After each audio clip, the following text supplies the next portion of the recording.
পোলাটা যে কই গেল না খেয়ে নিয়ে আসা লাগতো। ময়নার মা, এ ময়নার মা, পোলাটা কই গেছে? ওই যে দেখা যায়, ওই যে পোলাটা, দেখি কি করে পোলাটা। বাবা এখানে কি করা বসে? এই তো বই রয়েছি, গরম তো। আরে বাবা তো কতগুলো লাল কিনে নেওয়া লাগবো। হ্যাঁ চলো।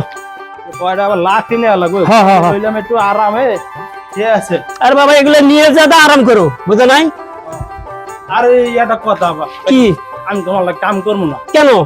এই দেখা গেছে তোমার লাগে কাম করি আমার কোনো শান্তি নেই। কেন শান্তি নেই? কি সমস্যা? বন্ধু বান্ধবের লাগে সেই কাম করি মজা, তাই না? তাহলে আমাকে সেই বন্ধুটা ভাবে কাজ করো আমার সাথে। তুমি আমার বন্ধু। হ্যাঁ তাইলে এদিকে যাও দোস্ত, আমার একটা সিগারেট দাও। আমি তোর বাপ না? তুমি আমার মারুকা, তুমি যে তোর কইলা যে আমি তোমার দোস্ত। কাজের বেলায় সময় সময় বলতে হয়, বুঝো না? হ্যাঁ কাজের বেলা সময় যায় তো তোমার কাম তুমি করো, আমি এখনকার ছেলেবেলা এরকম দুষ্টামি হয়, কাজের কথা গুলো ফাল দিয়ে ওঠে।